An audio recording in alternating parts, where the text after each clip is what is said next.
Good afternoon, classmates and professor. My name is Kayla Lee, and tonight I'll be discussing human trafficking and forced labor, specifically what human trafficking and forced labor is, who makes up the demographics of human trafficking and forced labor victims, and what goods and services do human trafficking and forced labor victims provide. The first thing I'm going to discuss is what is human trafficking and forced labor. So, human trafficking is the illegal transportation of people for the use of sexual exploitation and forced labor. So, these people can be transferred from one area of the country to another area, or they can be transferred nationally and globally from one country to another. Forced labor involves the use of a person for unpaid labor, and the person is also being held against their will. So it involves both holding someone against their will and forcing them to work with no wage. Forced labor differs from human trafficking because human trafficking actually involves the transportation of people from one place to another place. Forced labor does not involve necessarily moving people around. It just involves having someone in your possession or person that is being kept against their will and is not being compensated for their work. So, now that we know what human trafficking and forced labor is, we can put it into some sort of historical context so we can understand it better. So, human trafficking and forced labor has actually existed since the beginning of time when you look at it from a global perspective, but as it relates to the U.S., it's only been around in this country from the 17th to 18th century. So we can first discuss it in historical context. So in global context. So in global context, human trafficking and forced labor has actually been going on since the beginning of time, like I said. When you look in history, we have always been a hierarchical type of society where we have people at the top and the people at the bottom, and the people at the top had gotten to the top either by social economic status or by going to war with other countries. And then once they went to war with other groups or other countries and they dominated that country, the people that lost would end up becoming enslaved or under the people that won. So that's how a lot of slavery happened, was through war or through social economic status where one group would then enslave another group. And then we see that throughout history, even in biblical times where Israelites were enslaved to Egyptians, and then Jewish people were enslaved to Babylonians for many centuries. So slavery has existed in our global culture since its inception. As it relates to the U.S., when you look at the U.S. history, slavery came to be around the 17th and 18th century. When America was founded, we used slaves for the purpose of harvesting agricultural goods and for the purpose of domestic servanthood. So we brought people from Africa, Asia, and even Hispanic countries for the purpose of working on plantations, harvesting agricultural goods and creating products. And we also use them as teachers, cooks, maids, and households. So the purpose of domestic servanthood and for harvesting agricultural goods. And what we did with slavery was a form of human trafficking because we moved a group of people from Africa and we brought them to America. So we transported people for the purpose of forced labor and exploitation. And then once they came to America, we actually moved them around America because one master may purchase slaves from another master, so they may be moved from one state to another state. And that was another form of human trafficking because they were being moved from one area of the country to another area. So human trafficking has been going on in America since its inception, and it's been going on globally from the beginning of time. So now that we know the historical context, we know the definition of human trafficking and forced labor, let's now discuss who makes up the demographics of victims. So I'm going to now refer to a great organization that you can also refer to if you want more information about human trafficking and forced labor, and it's called the National Human Trafficking Hotline. This is a national organization that provides statistics as it relates to human trafficking, and they do a lot of research to get accurate information out there. And they also have a hotline and a number that people can call to report trafficking crimes, and they also help prosecute people who are perpetrators of trafficking and forced labor. So, when you refer to their website and their literature, they do not have one single demographic as it relates to human trafficking. So, if you call them up, they're not going to tell you only this type of person is being trafficked. They'll tell you that human trafficking touches all demographics. So, that includes all races, both genders. It will include people from any social and economic status or any geographic location. It affects people of all demographics. There are certain populations that are more vulnerable to trafficking, and those populations can include women, especially young women. Minors are vulnerable to trafficking. Immigrants are vulnerable to trafficking, and people that have been previously involved in sex work, such as prostitution, and also people that have been a victim of sexual abuse and trauma. For example, people that have dealt with child abuse as a child, or they have been sexually assaulted as an adult or sexually abused as an adult fall victim to human trafficking. As it relates to forced labor victims, the majority of them are actually citizens of their own countries. When you look in countries such as Cambodia, Brazil, that are famous for forced labor, by having their own citizens enslaved to other people, forced to work and produce goods with little to no pay, those people are actually citizens of that nation. So we don't have an exact demographics of who forced labor victims are. Many of them are citizens of their own nation.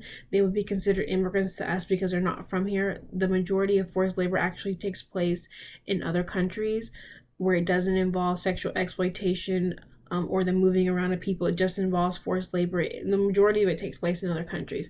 The forced labor that does take place in the U.S. usually involves immigrants. More specifically, undocumented immigrants are extremely vulnerable to forced labor because they can be brought into the country under false pretenses. Many of them have had their immigration status held over their head by employers, and that can make them fall victim to forced labor. And like I said, being brought in the country under false pretenses, some of them are brought to the country and then forced to work in businesses or in a place of domestic servanthood with little to no pay, and they become indebted to the people that brought them into America. So immigrants make up the majority demographics for forced labor, especially undocumented immigrants as it relates to the U.S. So now that we know what the demographics are for human trafficking and forced labor victims, you may ask the question, well, why does it matter who the demographics are, or why does it matter that we don't have exact pinpoint on who the demographics are? And why it matters is because that's how one can track the issue, is by knowing who makes up the demographics. We can track and be on the lookout for potential victims, can warn, publish proper literature if we knew exactly who was more vulnerable than others. But because the demographics is so vast, it's an extremely difficult issue to track and to formulate statistics about, because it affects people of all backgrounds. So the next thing we're going to discuss is the goods and services that human trafficking and forced labor victims provide. So I'm going to pull up my sheet again. I think will be really helpful. Something one can refer to. They want more information about specifically what individual goods and services do forced labor victims and human trafficking victims provide, is this one, and it's called the U.S. Department List of Goods and Services Produced by Child Labor and Forced Labor. They publish this every single year, and it basically contains a list of countries and the services and goods those countries provide that are made by forced labor or child labor victims. A lot of the items on their list are common household goods, and they include things like bananas, brass, diamonds. They include household goods such as t-shirts, belts, cans, a lot of produce, a lot of agricultural items, things that you would find in the grocery store, in some cases are produced by forced labor and child labor victims of other countries. A lot of producers of these products come from countries such as Cambodia, Brazil, Africa. All these different countries have a huge epidemic of forced labor and child labor going on in their country, and this is a great resource if you want to learn more information about the individual goods that are provided by each country and who produces those goods. So like I said, a lot of forced labor victims produce household goods and items like bananas, t-shirts, belts, brass, metals. A lot of them produce those goods and they're transported to the US. Another big service, I would say, or good that specifically human trafficking victims provide is pornography. Pornography is one of the main goods. Some people may say services that human trafficking victims provide. Many people are trafficked for the purpose of creating adult content and adult films. So one may assume when they visit a site such as Pornhub or even YouTube or any sort of porn site that they're watching a video of two consenting adults. But research actually tells us that that is not always the case.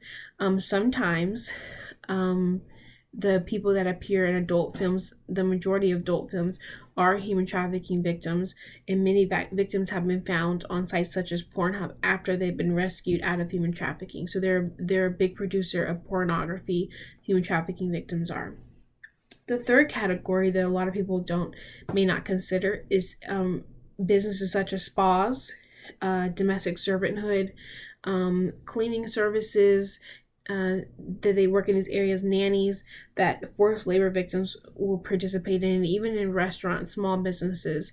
Recently, the Nation of Islam, which is a religious group, was convicted on human trafficking charges because they were using staff members to staff restaurants around the US. They were using children more specifically, and they are moving those members around for the purpose of staffing their businesses and helping them produce different products that they sell, and they were not paying those staff members, and so they were convicted on human trafficking. So most people don't realize that so sometimes forced labor is right in front of our eyes. These people can be working in restaurants, they can be working in factories, they can be working as nannies, they can be working as housekeepers. One may not even know that the person they get lunch from may be a forced labor victim.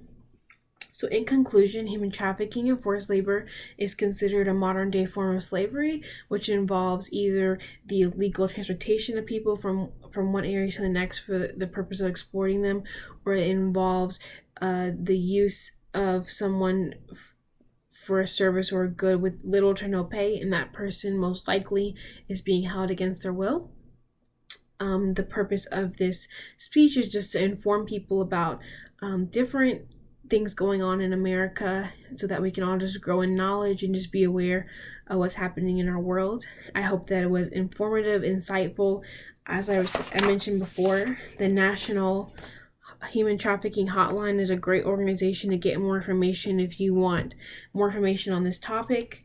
It's where a lot of my information came from, as well as the U.S. Department's list of goods and services produced by child labor and forced labor is both great resources if you want more information on anything I discussed. Thank you for listening and have a great day. Bye-bye.